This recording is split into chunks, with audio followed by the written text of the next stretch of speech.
मैं वन यात्रा के लिए बहुत उत्साहित हूँ। मेरे पास योजना बनाने के लिए बहुत कम समय है।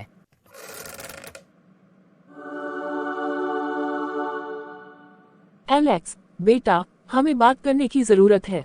हाँ, क्या है? हम कल अकेले जंगल में जाने की आपकी योजना को लेकर चिंतित हैं। ओह पिताजी, मैं अपने दोस्तों के साथ कई बार जंगल में गया हूँ। हम जानते हैं कि तुम सक्षम हो, एलेक्स, लेकिन जंगल अप्रत्याशित हो सकता है। हम बस यही चाहते हैं कि आप सुरक्षित रहें। मुझे कुछ नहीं होगा माँ, आप बहुत ज्यादा चिंता करते हैं। यह ज्यादा चिंता करने की बात नहीं है बेटा, ये जोखिमों को समझने और तैयार रहने के बारे में है। एलेक्स ने उनकी चिंताओं को दूर किया और अपने साहसिक कार्य की तैयारी के लिए अपने कमरे में चला गया। दृश्य अगले दिन। एलेक्स घने जंगल से गुजर रहा है, आश्वस्त लेकिन थोड़ा असहज दिख रहा है। ठीक है, आखिरकार शायद यह इतना अच्छा विचार नहीं था। मैं कहाँ हूँ?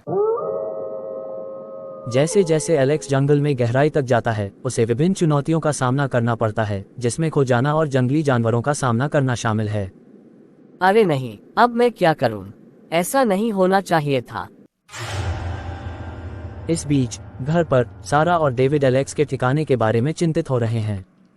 उसे अब तक वापस आ जाना चाहिए था। अगर उसे कुछ हो गया तो क्या होगा?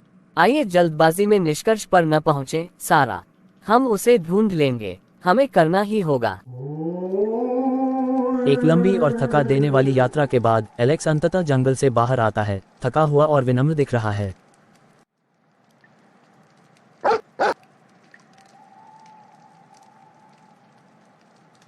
माँ, पिताजी, मुझे बहुत खेद है। मुझे आपकी बात सुननी चाहिए थी। ओह एलेक्स, हम तुम्हारे बारे में बहुत चिंतित थे। तुम ठीक हो? मैं शर्मिंदा हूँ माँ, मुझे एहसास नहीं था कि ये कितना खतरनाक हो सकता है। मुझे आपकी बात सुननी चाहिए थी।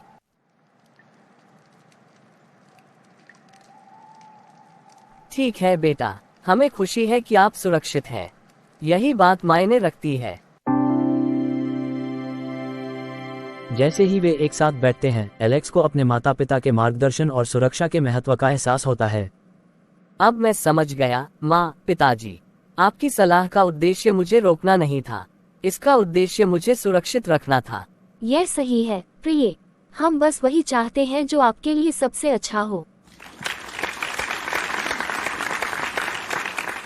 वे समझ और कृतज्ञता का एक हार्दिक क्षण साझा करते हैं, ये जानते हुए कि एक परिवार के रूप में उनका बंधन हमेशा जीवन की चुनौतियों के माध्यम से उनका मार्गदर्शन करेगा।